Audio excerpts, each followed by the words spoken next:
sëñ Pape naka la nit di liggéeyee ak yow pendant 15 ans 10 ans waxuma la oto mais pën sax mënu ko am bëri pexe bu fës si bëtu nit ñi wéetal yàlla ba fees si xolu nit ñi moo ko gën que dans la vie vivre c'est lutter c'est faux moi je n'ai jamais été d'accord vivre c'est lutter ki ko wax c'est faux xam naa dafa naan café gu bari rek pourquoi c'est faux c'est faux parce que une lutte peut être simple Pape alors une lutte peut être simple alors que la vie est loin d'être simple waaw sëñ Pape man yàlla dafa dogal bi ma juddoo ba nëgë ni je mène une vie de souffrance maa ngi siy sant yàlla bu baax waaw une vie de souffrance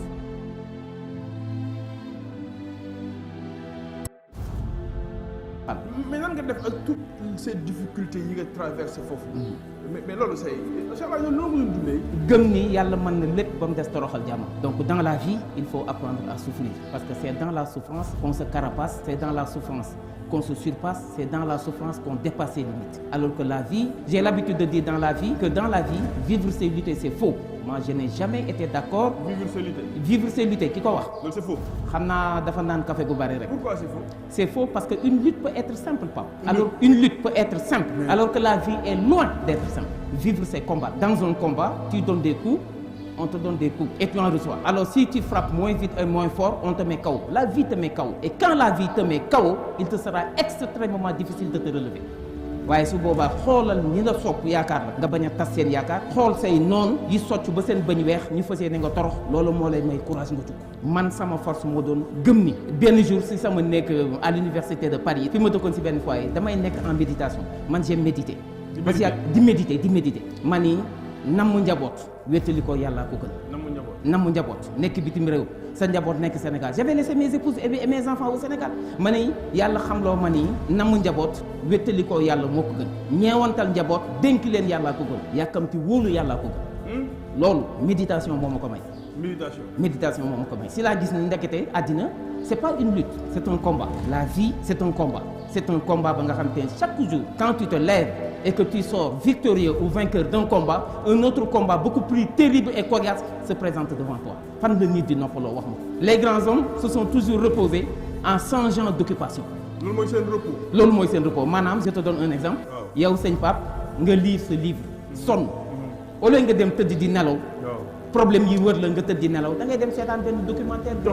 jox ma ci benn exemple. maanaam nga lire ba sonn. non l'exemple de grand homme. Barack Obama. J'aime beaucoup Barack Obama, j'aime beaucoup Nelson Mandela. Mais nous l'a attiré ci Barack Obama.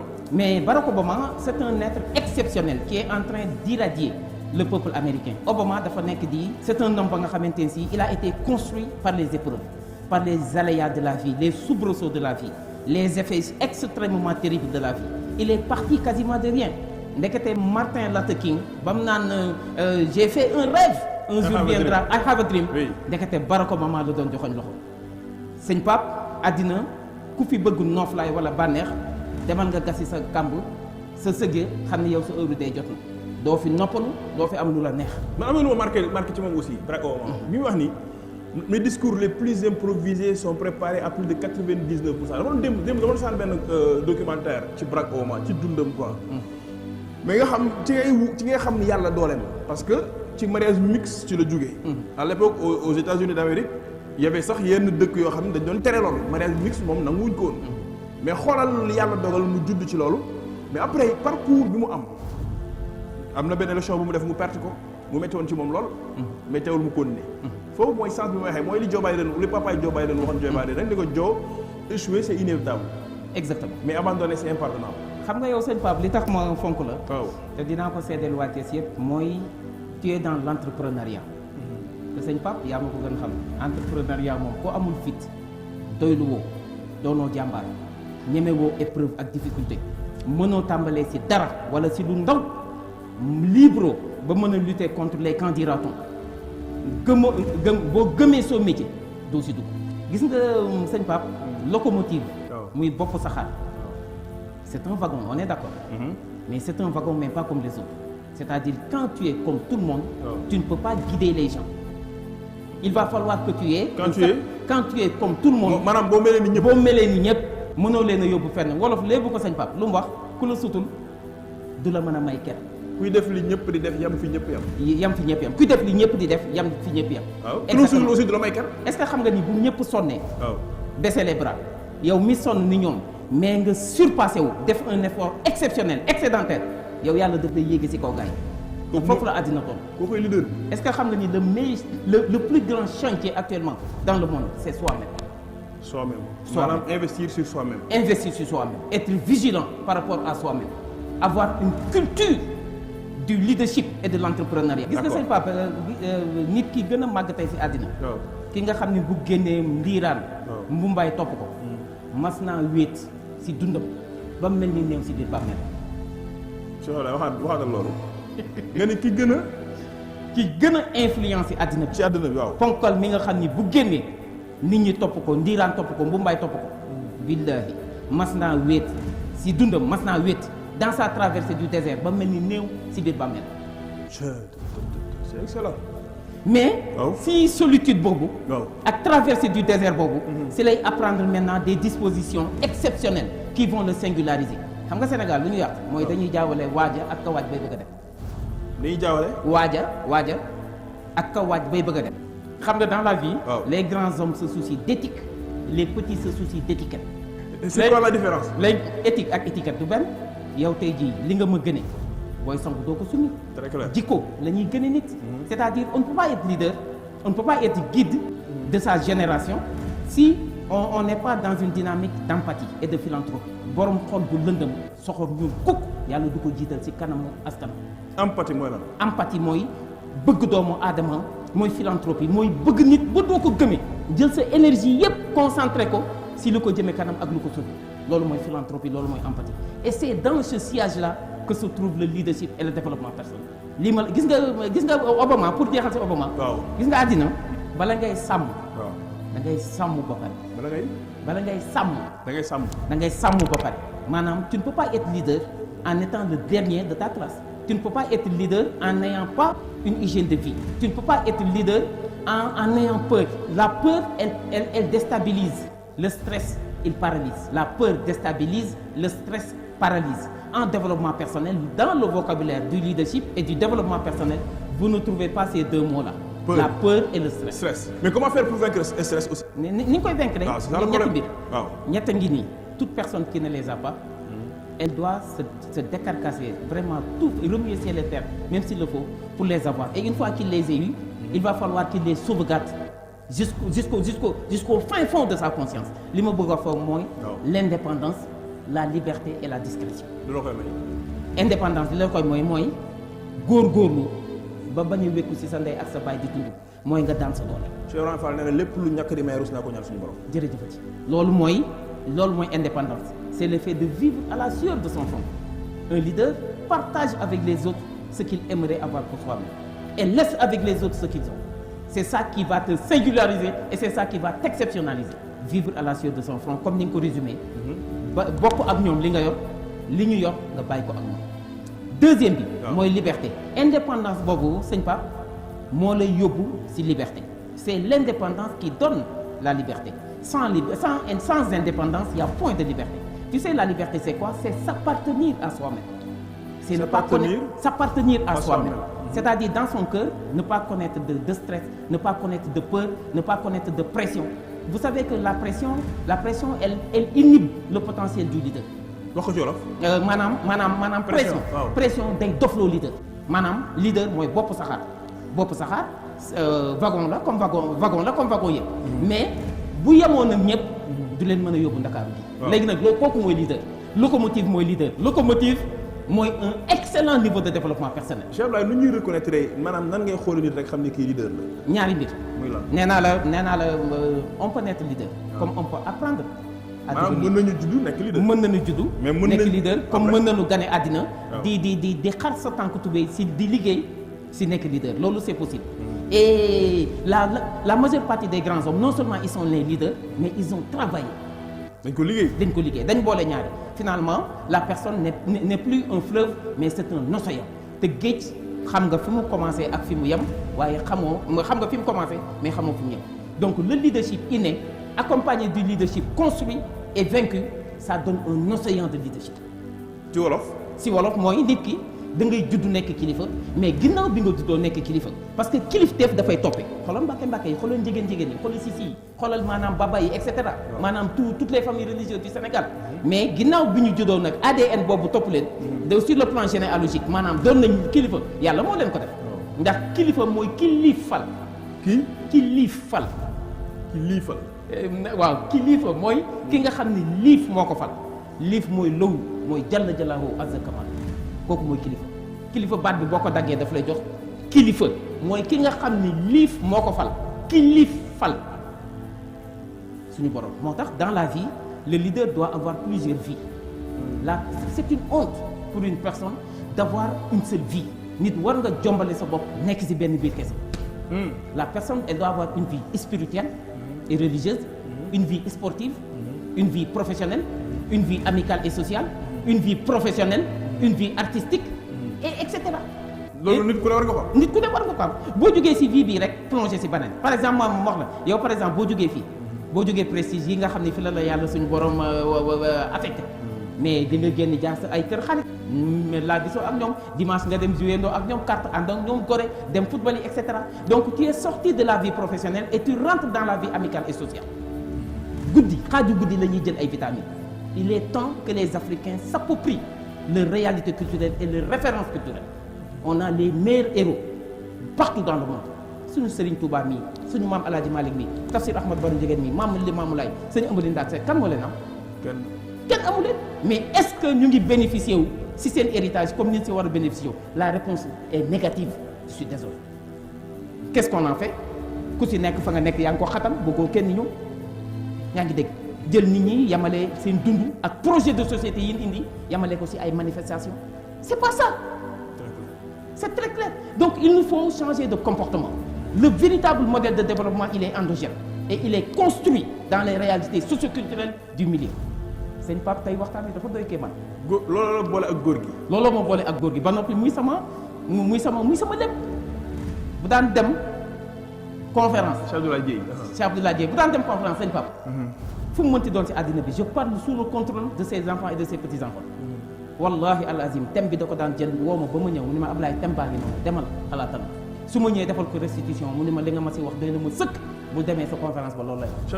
Cheikh Abdoulaye Dieye moo la wóole woon noonu nii. moom wax na ma loo xam ne du ma ko wax ci thème billahi wal kitaabi wax na ma loo xam ne du ma ko wax ci thème parce que nag du lépp la ñuy wax. le développement personnel xam nga da nga ma posé question bu am solo. waaw nee nga ma comment entreprendre. waaw suñu pap ku amul fit. waaw amul fulla. waaw amul fayda. waaw gëmul xam-xam. mënul partir de zéro ou de rien. waaw maanaam amul le goût de l'audace. waaw amul le sens du risque. mënul entreprendre. yëpp ko amul mënul entreprendre. mënoo entreprendre. entreprendre ça commence par apprendre. sëñ Pape. par apprendre entreprendre commence par apprendre déggoo ma de. Entreprendre commence par apprendre. Si tu n'apprends pas, si tu n'es pas adepte du savoir, si tu n'es pas adepte du savoir entrepreneurial, tu ne peux pas être un bon entrepreneur. Si tu n'es pas libre, si tu n'es pas ouvert, si tu n'as pas un sens humain et relationnel assez développé, si tu n'aimes pas le travail en équipe, si tu n'es pas ouvert, si tu n'as pas le sens de l'écoute, si tu n'es pas empathique et philanthrope, tu ne peux pas apprendre. mais loolu la yàlla waxoon yonent bi sax law kunta fazzan alizan qalbi lan faddu min hawlik. boo doon tëju wala nga sévère wala ngay ñàngal sa kanam gars yi du ñëw. loolu la ko ils se seront détournés de toi. ils se seront détournés de toi. njiit. wallahi al azim nee naa la sànq Sénégal dañuy jaawale waaja ak ka waaj bay bëgg a dem yow tey jii dem nga màkk ñëw nga man musuma dem màkk du ñu bett man chaque année ma waaj gunge gars yi ba angaar dëgg la de. bu nga gaay ba angaar ba sëñ bi ñëw. waaw mënumaa yóbbu kenn màkk mais yow mi demaat ñëw dem 19 fois. waaw mais sëñ bi ku la neex yóbbu ko màkk ku ànd ak yow màkk du réer du jaaxle. kon bu ñu jaawalee waaja ak ka waaj bay bëgg a dem waaja mooy le leader waaja mooy l'entrepreneur. Entreprendre ça commence par apprendre quand tu maanaam boo amul fit. est-ce que xam nga ni sama wajuru jigéen tey. bis bu liggéeyoon sama kër bàyyi sonn fa lool. te man aw ma fit sëñ Pape liggéey ba du ma ci jox. ah gars yi dañ naan seen ndey liggéey na ko seen ndey liggéey mais ça ne suffit pas. loolu dayul kuddu gi tax nga jot si mais mooy fit. fit fit. lu tax leader war a am fit. Pape man fit bi ma yàlla dimbali na bi ma ganee àddina ba nëgë ni li ma jotoo am akas néew donte amaguma dara j'en suis à mes débuts wala yàlla seddal na ko ak yonent bi sallallahu alayhi wasallam mais bëri na lu ma réaliser fit moo ma ko may fit man boo génne woon gaynde si mbedd mi ñeme naa ko ruuf fit moo lay may loolu. man Ablaye Dieng fit il faut nga am fit entreprendre sëñ Pape ça commence par apprendre àddina noonu la vie d'un homme d'un grand homme elle est saccadée par un ensemble d'épreuves parce que Imam Ghazali def ni plus le but est noble et élevé nombreuses en sont les étapes et les obstacles difficiles nit ki kéem la nga bëgg na mu amee maanaa te am solo te baax te rëy jaar-jaar ya noonu lay bare jafe-jafe yi metti lool y a pas un saint peureux y a pas un saint envahi par le stress y a pas un saint qui ne contienne pas la pression yàlla du yónni yambar wala yi wallahi al azim tappet amu fa seen kuréel tappet amu fa est-ce que xam nga ni yàlla musul yónni am yambar wala ko ragal entreprendre ça commence par l'acquisition de la connaissance entreprendre c'est apprendre dans le passé pour être riche et respecté qu'est-ce qu'il fallait il fallait beaucoup de terre beaucoup d'enfants beaucoup d'épouses beaucoup de greniers remplis etc. C'est ça qui symbolisait le positionnement social de la personne dans la société à laquelle elle appartenait loolu moo doon mandargaal dayooy doomu aadama en ce 21e siècle loolu wondi na wax la lu xew léegi xam-xam le savoir donne l'avoir nous mène au pouvoir le savoir donne l'avoir nous mène au pouvoir je te donne un exemple Youssou Ndour savoir artistique super étoile beaucoup de concerts participation à de grands événements avoir beaucoup de milliards l'industrie du futur IGFM King FM RFM etc. mais c'est ces milliards là fekkee ma si boole dëgg la de léegi nag xam-xam moo xew xam-xam moo xew sëñ Ba te demain ça a commencé il faut des réseaux il faut appartenir à des réseaux utiles te on est en phase transitoire mu ngi mel ni nga jógee fii bëgg a dem fii il faut nga yéeg fii lañ toll maanaam il faut et le savoir et des réseaux da ngay am xam-xam ba noppi bokk ci ay kuréel yu am maanaa yu am fayda maanaam fañ jëm ko amul xam-xam bokk ku amul xam-xam wala xamuñu la bokk ñaar yooyu dans la société dans laquelle nous évoluons aujourd'hui en ce 21e siècle celui qui n'a pas le savoir celui qui n'a pas des réseaux qui n'appartient pas à des réseaux utiles mais xamuñu la doo compter tu es un sous-homme un sous-individu xam-xam mooy lépp xam-xam mooy tabax àddina moom la arab bi waxoon ni xam-xam ay fekk ku kenn tegul fenn yëgati ko ba ci kaw Seydi Hadji Malick wax na ko réer fekk ku ñëpp tegoon ci kaw moo ci ko ba ci suuf sa maam Alaaji Ahmad Baro Njegéen bi mu jógee Saalum ñëw Cees dani damay wuti loo xam ni su ma si nee niig sama loxo àddina dina defaru yomal xiyaam dina defaru ñu ni ko loolu lan la Njegéen mu ni mooy xam-xam maa la ko wax maam Alaaji maam Alaaji Ahmad Baro Njegéen muy jur maam Alaaji moo waxoon loolu damay wuti loo xam ni damay gàddaay dafa gàddaay dans des conditions extrêmement difficiles ni maa ngi dem bàyyi ndey bàyyi nguur bàyyi mbokk bàyyi alal bàyyi suuf bàyyi nguur daal di jaar fi mu jaar ba ni mu accès Tëngéej def fa 20 ans mais destination finale la mooy Kër Mamelage ñu ni ko looy wuti mu ni nit da ngay xam li ngay dundee damay gàddaay wuti loo xam ne bu ma ci tegee sama loxo addina dina defaru yomal xiyaam dina defaru ñu ni ko loolu la lan Njegéen Mamas mu ni mooy xam-xam gis nga sëñ Pape bâtiment bii ñu nekk nii bu piliers yi dëgërul woon poto yi ak fondation bi est-ce que dina fi mën a nekk loolu mooy xam-xam moo téye àddina le bâtiment de ce bas monde est construit sur les piliers de la science et du savoir te demain on est en phase transitoire il faut appartenir à des réseaux yenn saa ay dossier di nelaw des fois tu as un dossier que tu dois traiter qui dort dans le bureau d'une personne qui a fait là-bas des années des mois etc. mais c'est un coup de fil d'une relation qui réveille le dossier là et il est traité en urgence en catimini donc je lance un appel à la jeunesse amul taw budul sewet amul guddi gu bëddul set c'est pas amul taw budul sewet taw lu mu fort ak lu mu yàgg ak lu mu daaneel ay tabax si tekk lay mujj guddi loo fanaanoo xiif fanaanoo feebar fanaanoo wàccu fanaanee mar bët dina ma sa set kon rikkiwaay bu robinet bi tëjee bu naan potit ndax robinet dina ubbiwaat nit da ngay tàmm am sa ngërëmal baay am sa ngërëmal yaay bayre mooy baay bu ree il faut la formation mooy xam-xam après la formation mais c'est là après la formation c'est là le fait d'aller chercher les papiers idoines c'est la formalisation les 3 F formation formalisation financement pour entreprendre il faut les 3 F la formation la formalisation et le financement. formation mooy lan ci wolof. Formation mooy tàggatu am xam-xam bi ñu doon wax sànq. Mais tu ne peux pas être entrepreneur si tu n'as rien dans la tête. Il faut avoir une tête bien faite pour entreprendre. C'est ça la formation. C'est-à-dire, et dans la formation, ben, c'est un apprentissage. Aussi bien des connaissances établies de manière rationnelle, mais l'apprentissage de la vie. Il faut allier savoir-faire et savoir-être. Je marche sur la jambe du savoir-faire et sur l'autre jambe, c'est la jambe du savoir-être. savoir-faire ci wolof. Savoir-faire mooy man-man mooy xarañte mooy xam-xam. Savoir-être mooy jikko ju rafet. Mais sëñ bi lu ne nit dina ko toroxaale ba mu des ñaari biir. Jikko ju baax ak xam-xam. Lu ne nit mën nañoo boole nit ak lu mu am toroxal ko ba mu des ñaari mbir. Jikko ju rafet kenn du ko am di torox xam métier kenn du ko am di torox. Métier kenn du ko am di torox. Donc après avoir acquis la connaissance, après m'être formalisé, après avoir trouvé de bons financements, maintenant le sens de l'audace, le culte de l'innovation, la culture de la qualité, le sens du travail bien fait. Yaa ngi dégg la motivation optimale des RH, parce que quand une personne n'est pas motivée, elle ne fait que émerger. Elle ne se surpasse pas, elle ne dépasse pas ses limites. Elle est là que pour émerger, pour qu'on n'ait pas d'excuses pour ne pas lui donner son salaire. Quand la ressource humaine n'est pas motivée, elle fait semblant de travailler, mais elle ne travaille pas en réalité. C'est-à-dire, lorsqu'elle quittait son domicile au petit matin, elle a ouvert son réfrigérateur, y a placé son cœur. Elle est venue vide à l'entreprise. Mais quand la personne elle est motivée, elle vient à l'entreprise avec son cœur, elle est entière, elle sourit, elle plaisante, elle partage ses connaissances. Nan nga koy motiver? Nan nga koy motiver de deux manières. Une motivation d'abord symbolique et une motivation financière.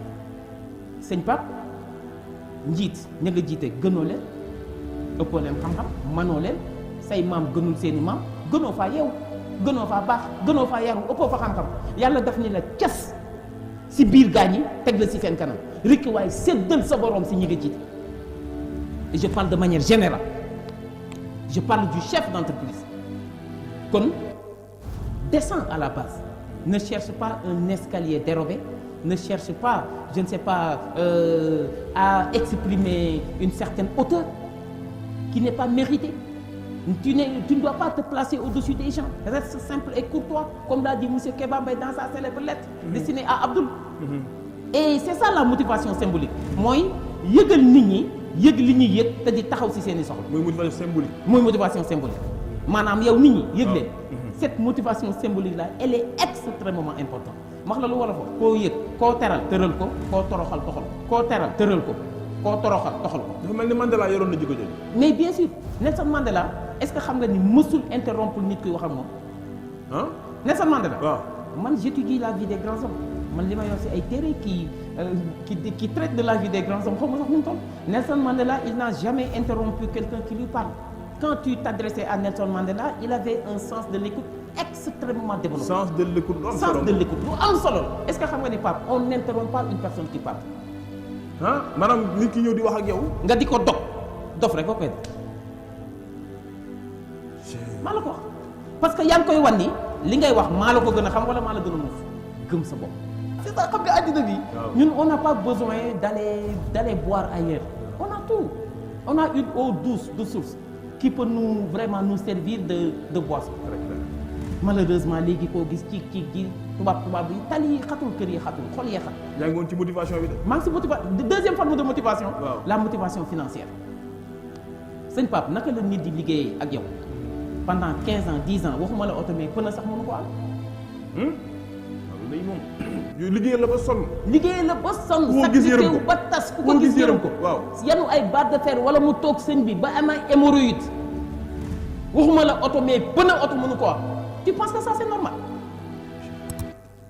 Motivation financière, ça passe par l'établissement d'un certain nombre de primes, un salaire correct et décent, régulier et ponctuel.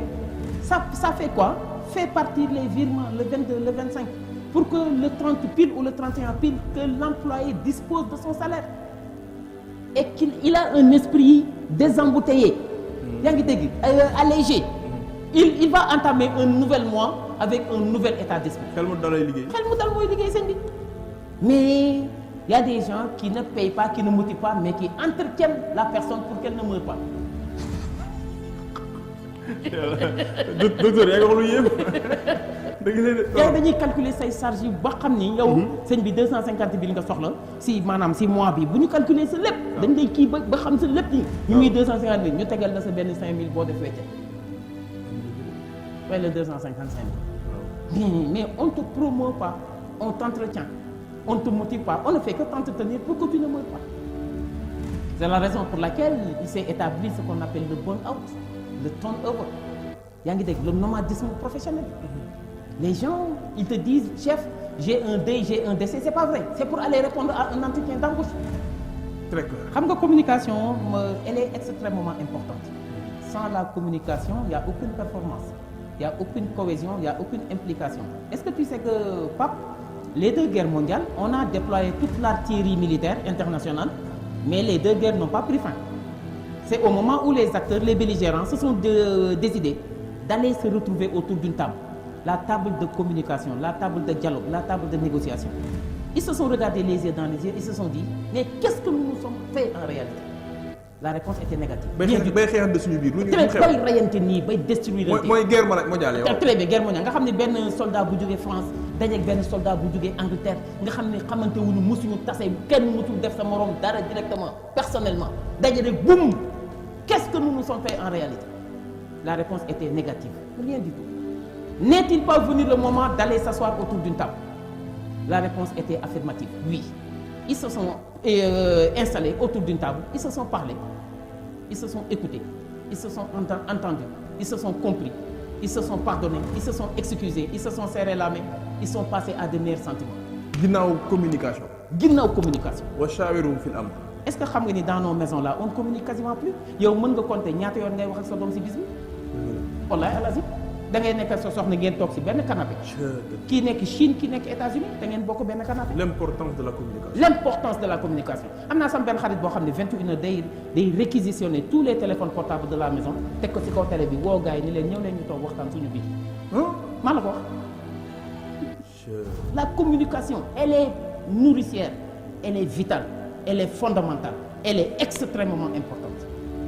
Et il y a 3 types de communication dans une entreprise. La communication interne, la communication externe et la communication hybride. Communication interne, c'est le recrutement. C'est la formation, c'est l'information, c'est l'implication, c'est la négociation, c'est l'intégration, c'est la rémunération, c'est la motivation, c'est le partage de l'information. Parce que dans une entreprise où ça ne communique pas, les cœurs et les esprits étouffent. Parce que la nature a horreur du vide. maanaam wax ko ci wolof. maanaam entreprise boo xamante ne si duñu diisoo di waxtaan duñu nanga mais ku nekk da ngay créer sa information bopp te bu noppi climat bi day étouffé. mais Cheikh Ablaye xanaa loolu doxo Yàlla wax yonent bi ko waa shaawirum fil amr del diisoo ak gars yi. Yàlla yonent bi la ko wax moom. mais ci gën ñëpp Seydina Omar bu ko Rasulullah sallallahu alayhi wa sallam waxaan danaan ko ndax lii si yow la jóge wala si yàlla la jóge bu nee si yàlla mu ni indiscutable maanaam mënuñu ko discuter. mu ne ko ci man. si man mu ni ko am naa si xalaat. maanaam diisoo. chef d'entreprise boo ko wax seen boo def naa ñu taxaw mais woyof jaam bu nekk yàlla bind na takk na buum si sa baat doo ko gis jaam bu nekk yàlla takk na buum si sa ndigg sëñ Pape boo woyofee wàcc ànd ak doomu aadama yi yàlla jël buum gi sa baat yëkkati. boo yëkkati sa bopp di kawe-kawelu di yoxanteku kenn mënu see dëkk. mën naa jug fii léegi taxaw yoxanteku mais may naa la 3 minutes pas mu wàcc. nit ki buy yëkkati boppam nag yàlla jàpp buum gi si ndiggam xëcc si suuf.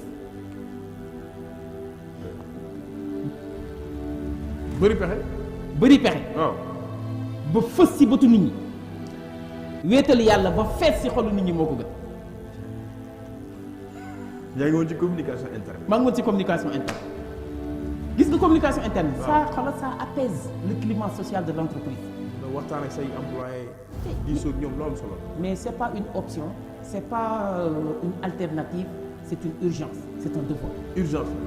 ba ci wuy jur sax di waxtaan ak say doom lu am solo. mais fondamentalement dootuñu waxtaan ak xale yi am na leneen lu jël place waajur yi muy novelas yaa ngi dégg novelas ak film indo sa doom il est plus à l'aise devant la télé que d'être à tes côtés c'est pas normal est-ce que xam nga ni maanaam sa doom ju la romb nii nga ni waa Abdou mi ak caayaam ji nga xam ni Cees yëpp xaj nañ si kër gi ànd ree ba daanu si canapé yi gis nga reetaan boobu mais c'est de l'or c'est du diamant dafa am ay hormones spéciales yuy jóge si esprit bi di wàcc si cerveau bi di ko raxas di ko rendre intelligent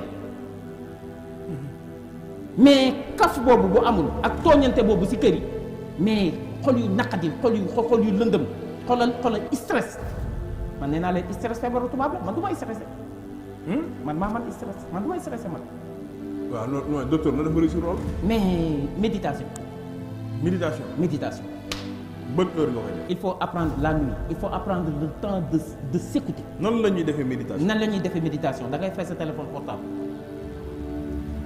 yor njàpp toog si ruq ni bu ma fa kenn fekk bu dee guddi kenn du la fa sañ a fekk li tax maanaam naafila guddi yenn naafila yi ñu ne 4 rakk continue non bu dee guddi ñaar parce que xam nañu kenn du la déranger mais bu dee bëccëg nag dañ naan la 4 continue parce que mën nga salaamaaleykum ñaar am gan gu lay xaar wala nii mais 4 continue moom kenn du la dox nga toog posé wu sa bopp ñetti question yi